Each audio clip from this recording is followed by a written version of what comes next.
What's up, it's your boy, I know Mercy the Mad Hatter, here with a very scary, not at all very scary in any real way, Halloween special that's actually coming out the day after Halloween because I didn't.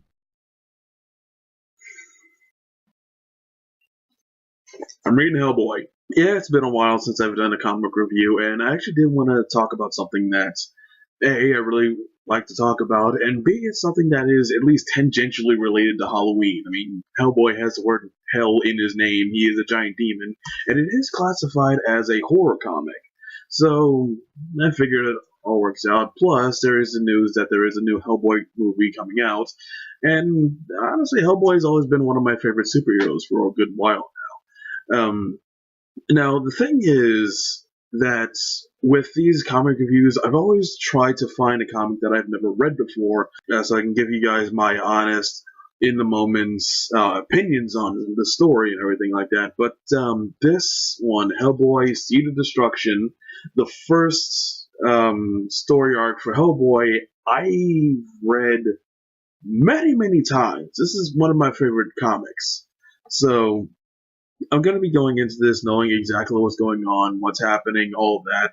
But I still think it is valuable to talk about this, to not just go over things I've never seen before and give you my opinions on that, but also give you my opinions on things I have seen, how those opinions may have changed, and especially something as seminal as the first issue of Hellboy. So for the day after Halloween, fuck it, here, let's talk about Hellboy.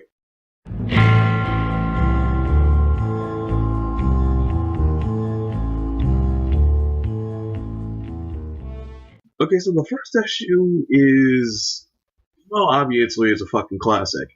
It sets up pretty much everything you need to know about Hellboy as a character, where he comes from, who he is, how he works, where he works, everything like that. It's pretty much the best way you can start off a comic. And the issue actually starts out with some general in World War II giving a military report on how they have acquired information that the Nazis are trying to perform some sort of magic ritual, something called Project Ragnarok.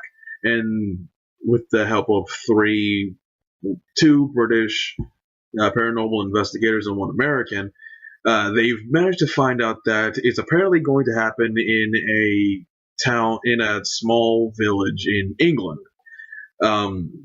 And this is where we meet the Hellboy's sort of adopted father, Trevor Broom, uh, and also Nick Frost, Malcolm Frost. Sorry, I don't know why I thought of Nick Frost, but Malcolm Frost, Trevor Broom, and Lady Cynthia, one of the most prominent mediums in England, apparently.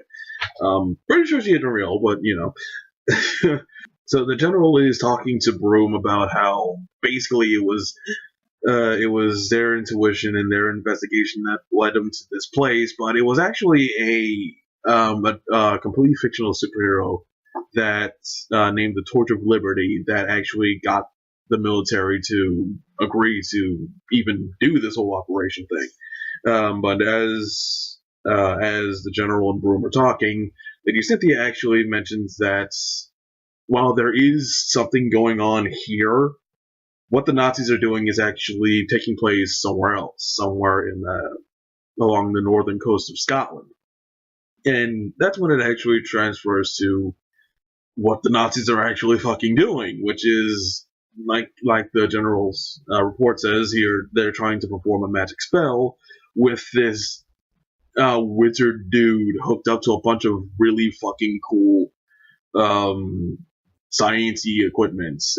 It's something that I've actually always really liked about Mike Mignola's writing style and how he handles the Hellboy universe and everything like that. It's that magic and technology are so closely intertwined between the two, between each other. You don't actually see that very often. Usually with stories like this, stories that rely very heavily on magic and stuff like that, technology is usually kept separate, either excluded entirely or treated as something different, something other, like something that the magic users don't dabble in. and people who use tech don't usually associate with magic in any real way, and the two forces usually end up, colliding in some way, but not in Mignola's work, and I really appreciate that. Um, so this dude, it's Rasputin. I'm just gonna like, yeah, it's we never actually find out what his name is, but the wizard dude is Rasputin. So I'm just gonna call him Rasputin. He's performing the ritual to bring in some powerful thing that the Nazis believe is going to turn the tide of the war. Because at this point, it's 1945.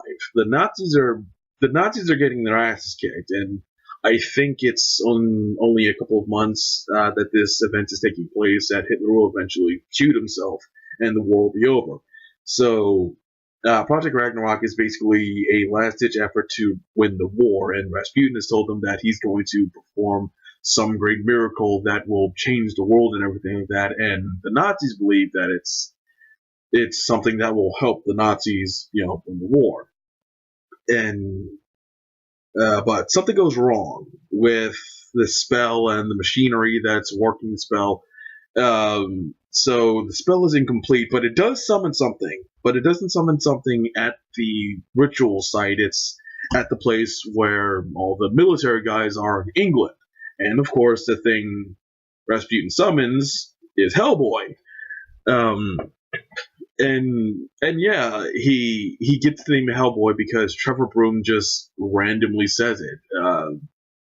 Malcolm Frost is like, "It's a demon from hell, kill it," and the Torch of Liberty is like, "It doesn't look like a demon," and Lady Cynthia just says, "It looks like a little boy," and Broom says, "Hellboy," and that's his name. It fast forwards about 50 years. It's the 90s, the same year the comic came out. Trevor Broom is old as fuck, but apparently is still spry enough to go on a fucking expedition to Antarctica, which is surprising and also kind of cool. Broom doesn't fuck around. He's a badass old dude, but apparently this was a bit too much. He's been missing for 10 months, almost a fucking year. Hellboy comes to his office. He tries to talk to him, but whatever Broom saw up there was so fucking weird and so out there that it completely fucks him up, and he's really addled, and he can't form words properly. So, and it's clear that it isn't a sign of age. Like, whatever he went through made him like this, because Hellboy actually mentions that it's like he's looking at a shell of himself. So even though he was really old, he was still really mentally sound up until whatever the fuck he went through. And he mentions going on an expedition with this family called Cavendish, 3 sons from this illustrious family called Cavendish, and how they managed to find this ancient temple at the center of Antarctica. Not Antarctica, the Arctic Circle, the North Pole. But then he can't. But then he finds this giant grotesque statue with a statue of a man sitting in front of it. But he can't remember anything else. And it's the brilliant use of color in this it's fucking amazing. The way green is used in so many ways, it's really great. Mignola's artwork is fucking amazing. Admittedly, isn't technically like good, but the way he uses it and the way he uses light and shadow and color, it's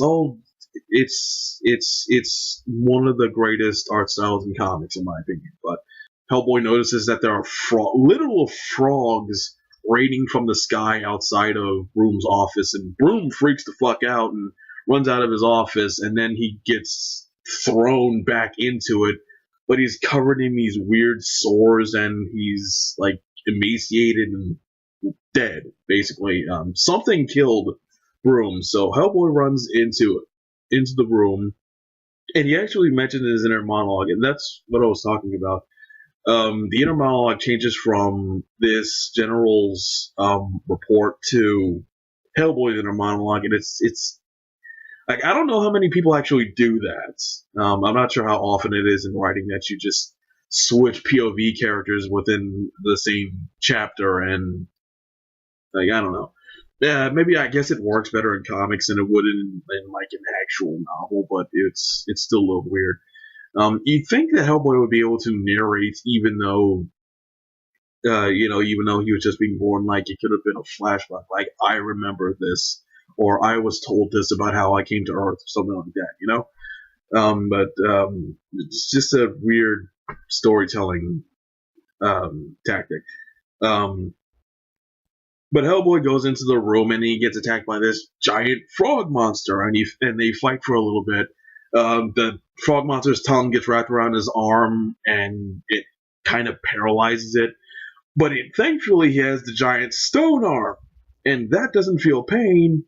And then he kicks the frog monster's ass, and he shoots it. But as it's dying, it reverts to a human skeleton. It's like, okay, this is fucking weird. I don't know what's going on, but I'm gonna figure out what the hell it is.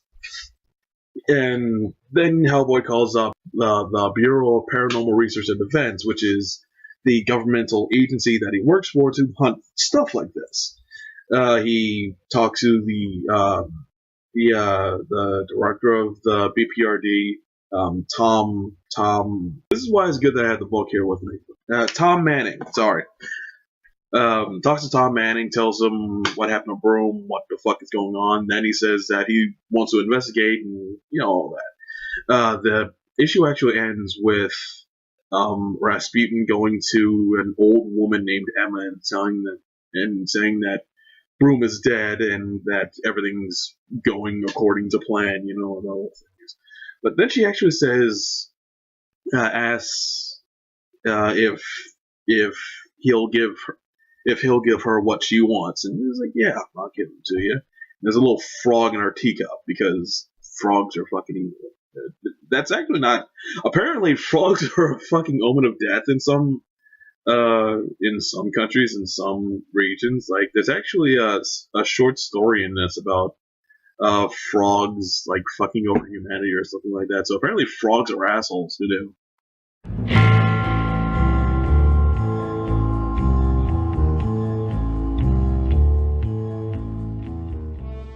The funny thing is, I actually watched a video about Lovecraftian fiction before I started doing this video. This is a mere coincidence, I guess. Okay, so this issue actually starts out with more narration from Hellboy saying that he's actually done some research on the whole Cavendish family thing. The three guys that Broom went up to the North Pole with before he died.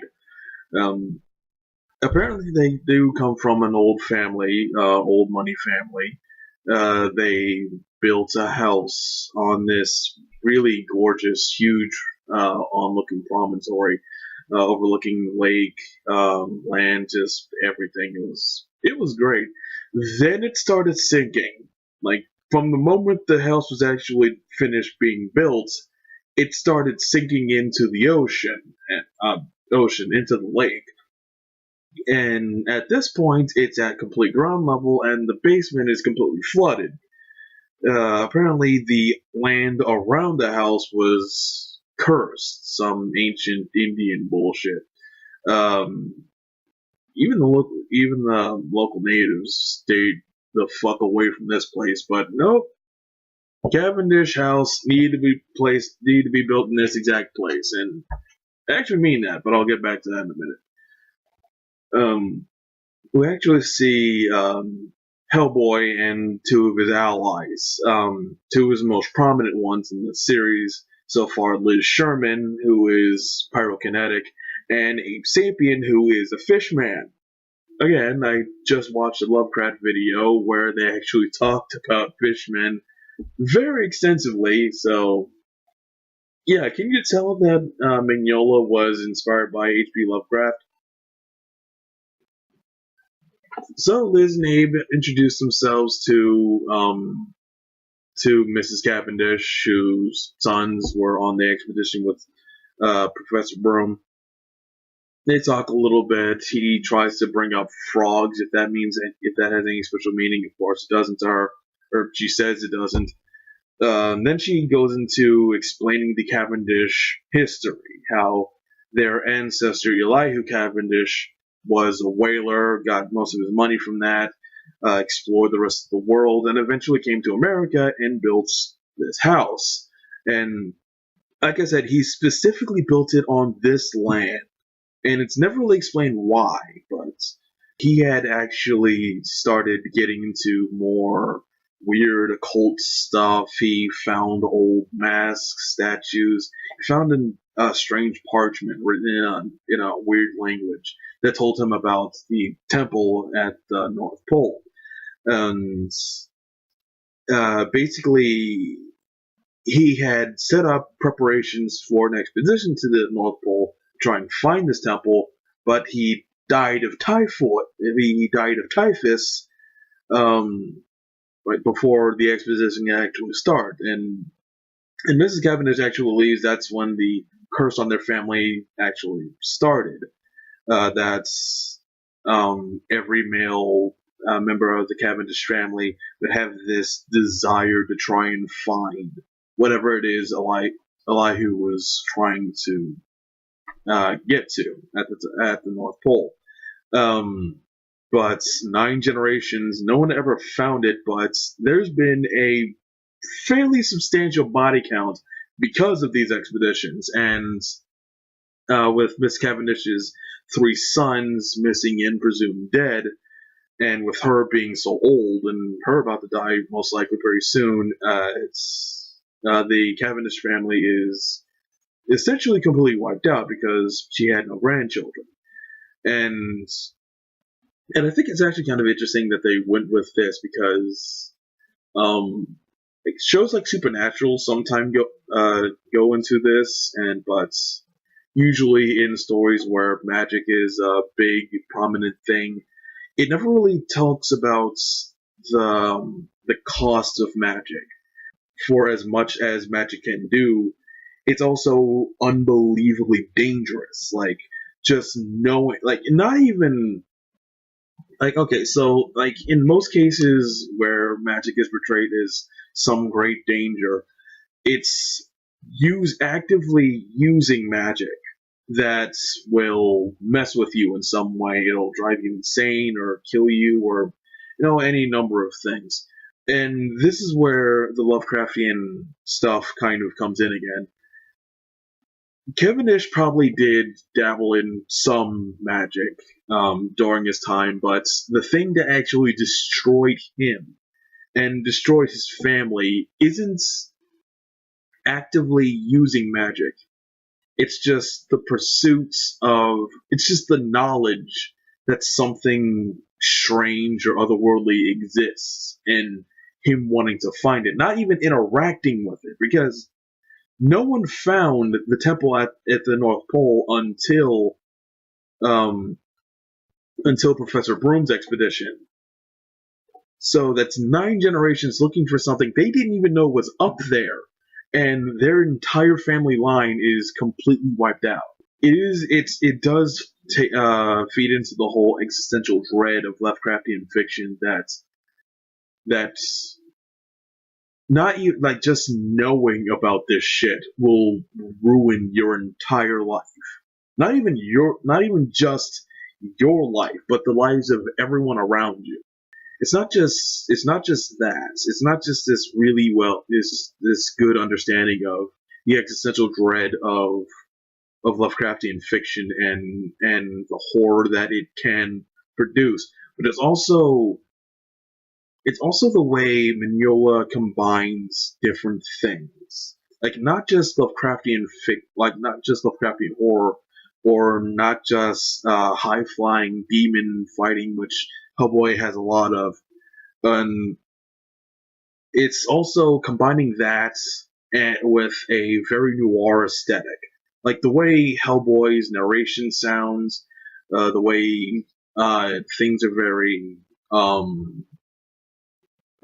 curt in how certain characters talk. I mean, there is long exposition, sure, because this is magic. You gotta explain shit like this. But there's also very quick, witty, snappy dialogue and stuff like that between some of the characters and Hellboy's own self musings and witticisms while he's actually fighting. So I'm pretty sure this is, if not the first, probably the most prominent example of combining pulp adventure, high fantasy, Lovecraftian horror, and noir all in one. Well, the Lovecraftian horror thing, I'm pretty sure that is the first time that's ever been injected into stuff like this. But it's always an interesting take on things.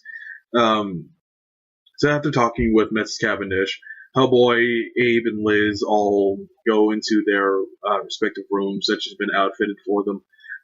They notice that Mrs. Cavendish's butler looks exactly like Sven Olafsson, who was on the expedition with the three Cavendish boys and Professor Broom, and they find it odd that Miss Cavendish claims she doesn't know anything about the expedition beyond its initial leaving of when the expedition first started, and yet the guy who fucking led the expedition is here with her in her house. So he has Abe, who up until then had actually been wearing a long trench coat, beard, sunglasses, and a fedora to hide the fact that he's a giant fish man. He takes all that off and dives into the lake water outside of their room. Which actually kind of brings up a question. Abe has to hide the fact that he's a fish man. Hellboy is a 7-foot tall red demon with a stone right hand. Like, no one's gonna. I guess they kind of figured they really can't hide that, especially since he has a giant carved off horns on his head. So I guess they figured, fuck it, just let it ride. But it also seems kind of odd that they would hide what Abe looks like until they need to, and it was only because they wanted to have the big reveal of him taking off all of his clothes and, oh look, it's the fish man. And they explain that that the name Abe Sapien is actually a weird joke, that he was found in some weird laboratory tube in a hospital in Washington, D.C., with a note stamped to it calling him an ichthyosapien, and had the date of Abe Lincoln's assassination on it. So, Abe Sapien, weird. He also explains Liz a little bit, but he explains her through her dossier, and he even says that explaining how she came to be where she is, how her pyrokinetic abilities activated, how she killed 34 people, including her entire family, by accident through an uncontrollable manifestation of her powers, makes her seem far too clinical, almost like you're not talking about a person. And I have to think that has to be about how the BPRD kind of views her and views Abe by extension, and possibly even himself. It doesn't really come up at all again, so it's a weird thing. But it's also kind of weird that after Abe dives into the lake, he gets in contact with Liz, who mentions that there are frogs in her room.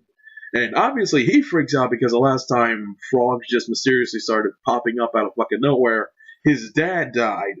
So he runs to Liz's room, she's missing, Sven Olsen comes up, and Hellboy just fucking cold clocks him with the right hand. And then he turns into the same giant frog monster that killed Broom.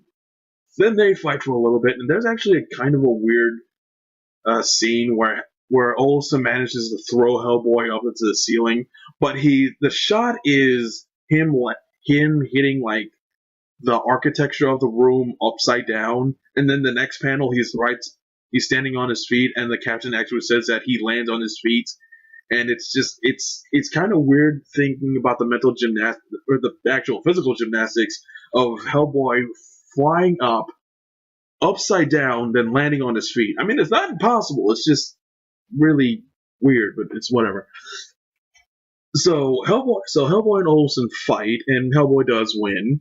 He seemingly kills Olsen by bashing his head in with a giant vase. Then it switches over to Abe and him thinking about how everything in the water is dead. There's no fish. There's no plants. There's no algae. There's nothing except fucking bones and shit drifting in the water. But it also does a weird thing with the narration again.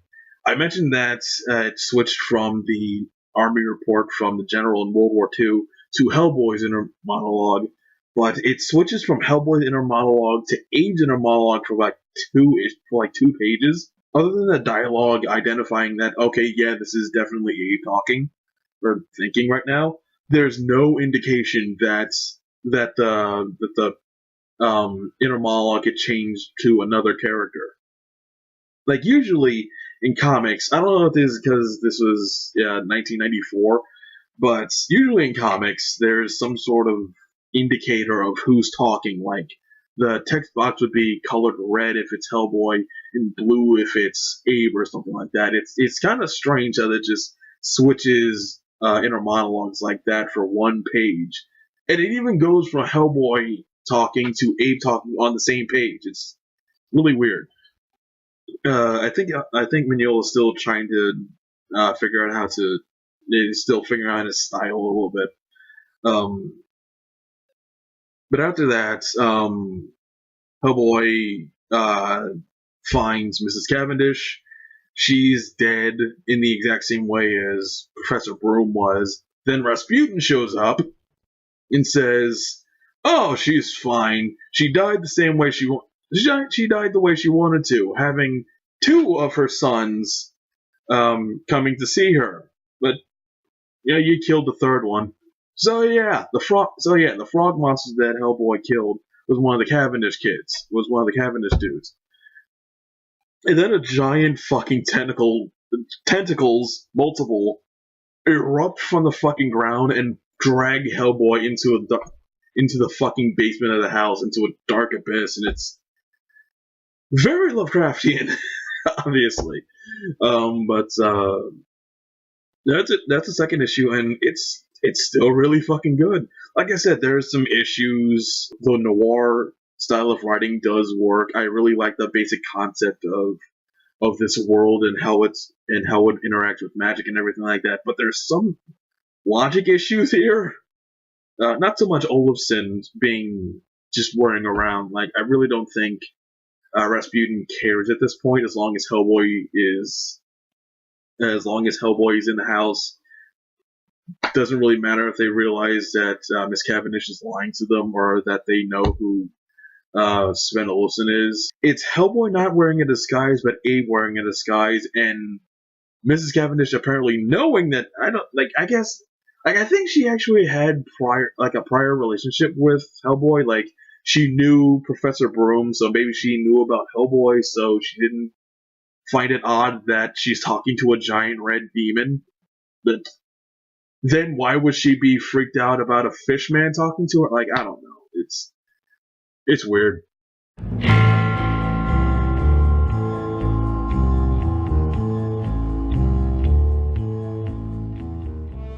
So have you ever woken up from a really deep sleep and had this weird sensation that you're falling but you're not?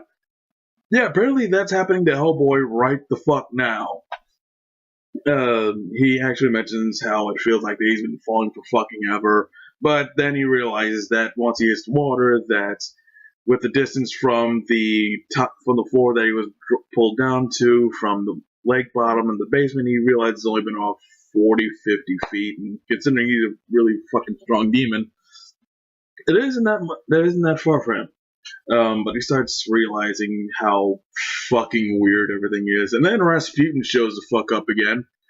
And he starts talking and talking and talking and talking and fucking talking. He talks a lot, you see, Rasputin. It is actually this at this point that you really start to, if you know the history, you start piecing together that yeah, this guy is Rasputin. You know, like I said, they never actually say his name. Like if you follow the history, it's altered slightly, but it is basically how Rasputin died. That he was um, an advisor to the Russian royal family.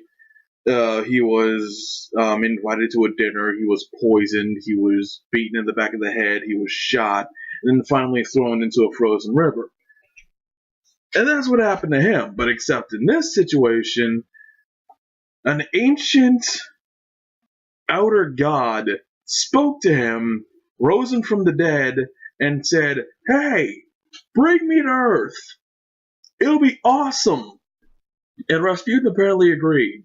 And he's basically been trying to do that ever since he died the first time. He talks to Hellboy about trying to bring his god, this giant seven-headed serpent called the Orjuj-Ad, into this world, and how that's actually why he summoned Hellboy to Earth in the first place, and that yes, he is the reason Hellboy was brought to Earth. And Hellboy doesn't take it well. Basically, while he's just talking and talking and talking, Hellboy shoots him in the face. But he does something. He uses some kind of magic to just bowl Hellboy over and put his head back together. Because, his gun is fucking huge. It was actually the same gun that the superhero guy at the beginning of the comic, Torch of Liberty, he gave Hellboy his gun and taught him how to shoot.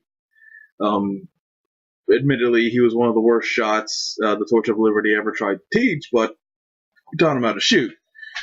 And he also mentions that Hellboy also mentions that he has a bunch of talismans and charms and stuff in the pockets of his coat that should have protected him from just about anything.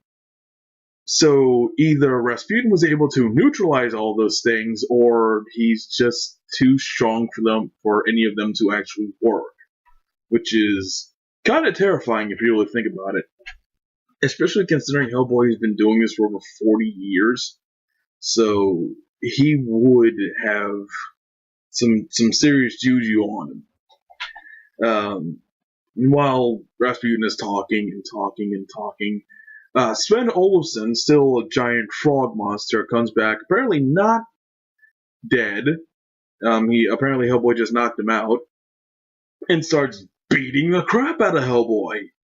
I mean, it is really one-sided, which is, I think that's actually kind of new because Hellboy is used to fighting really big things and just kind of winning all the time. But apparently, something about Olsen being the frog monster now, it's making him too strong for Hellboy to even stand a chance against, and it actually might be part of the reason why Elijah Cavendish actually picked this place for his home. Like I said in last issue that he picked this place seemingly for no reason. Apparently, there actually is a reason. The curse is it does have something to do with the Orjuj-Ad, and Elijah Cavendish, maybe not fully knowing what the Orjuj-Had is, but knowing that the temple at the North Pole had something to do with it,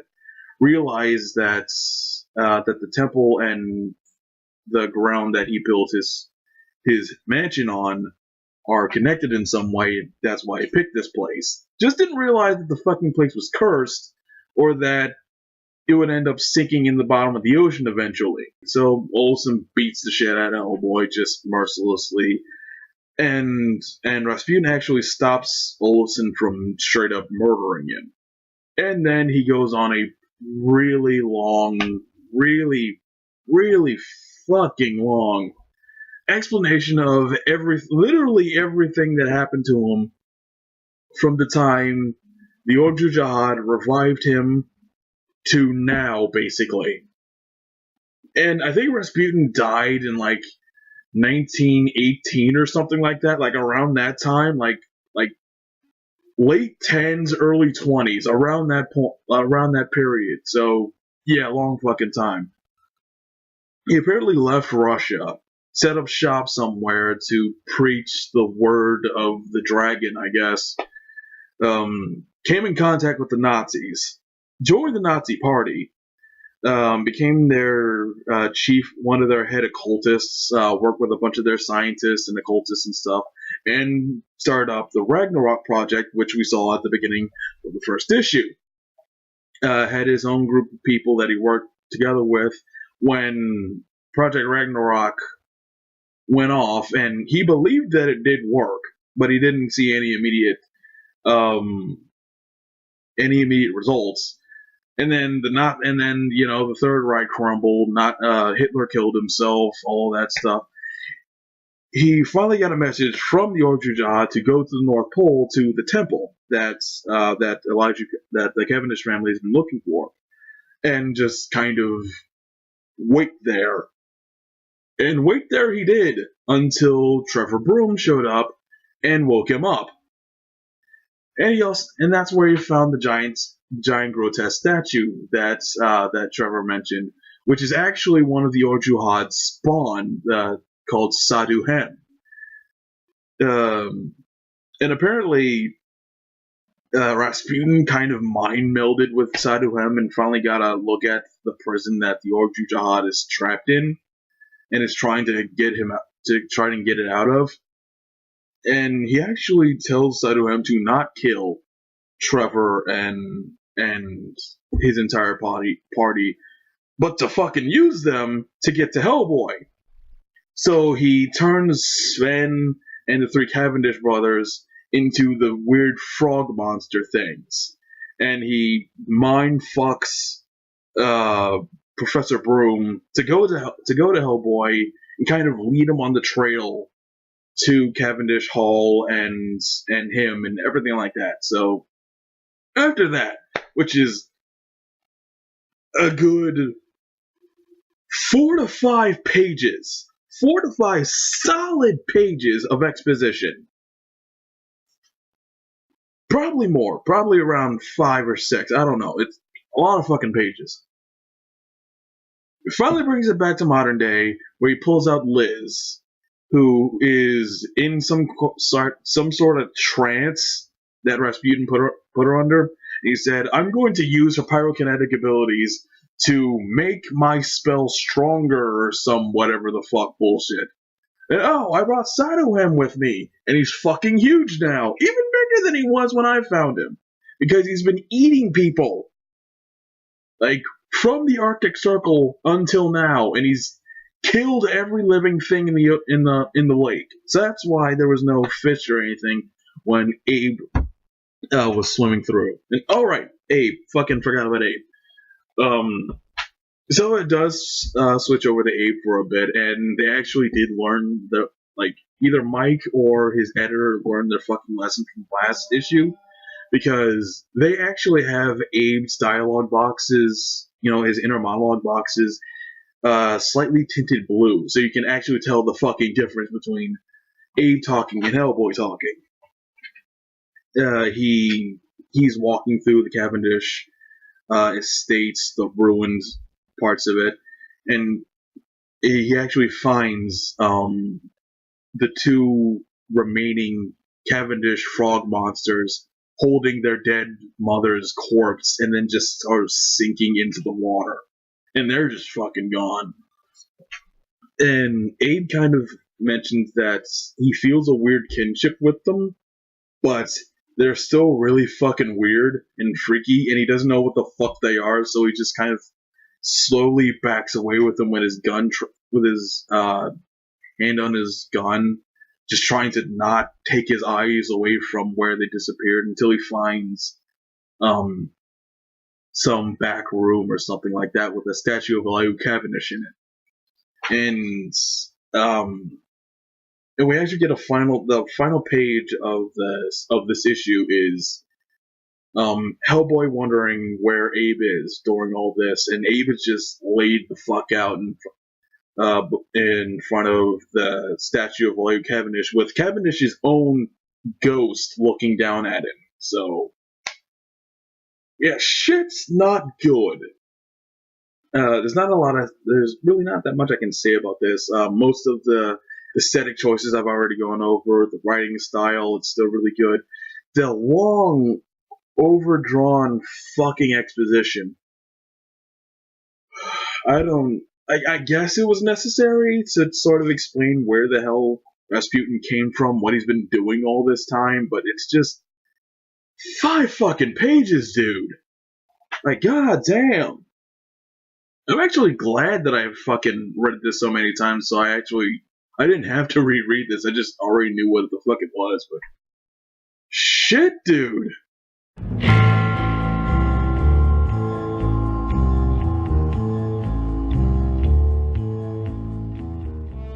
So if you can, read this last issue while listening to Bacchus Helm's Cry of the Banshee. It is really fucking amazing. So this last issue starts off with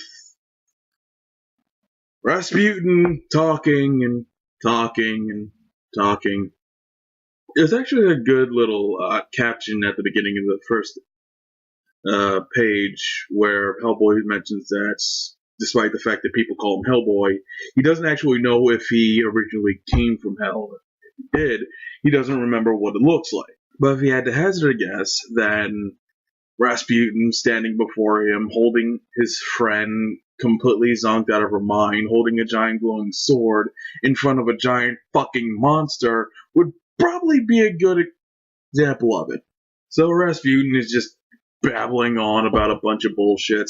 He mentions that he wanted Hellboy to try and help him with all of that, but considering he doesn't want to, and now that he has Liz, he can just use her power to funnel it into Seto-M, and then funnel that into the Ogdrad's prison and break them free. And then he starts reciting the same spell that he used to summon Hellboy to Earth, but actually takes it a little bit farther, like actually very nearly finishing the spell, while the Sven Olafsson frog monster is still, well, not beating Hellboy up, but he is kind of killing him. Like, he has his tongue wrapped around his entire body, and it's just draining the fucking life out of him. But while he's doing that, he actually digs his fingers into Hellboy's chest, and like the pain gives him just enough mental clarity to dig into one of his pockets, pulls out a grenade, and blows him up. I haven't mentioned it, but there's actually this really weird writing. I can only call it a writing quirk, like a running thing in Hellboy's narration when he's in certain situations, especially ones where he's in some kind of pain, where he says that a piece of his brain is working on a certain level. And I'm really glad Mignola dropped that after this story. I don't really know.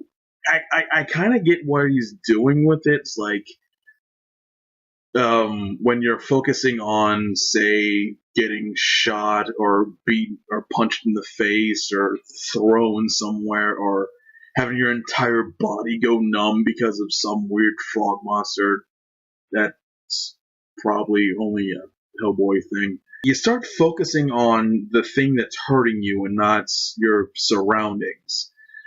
So I think that's kind of what Mignola was trying to do with that. Like, despite the fact that he's in this pain, he's still trying to focus on what's happening around him, like trying to focus on what the fuck Rasputin is trying to say, or stuff like that.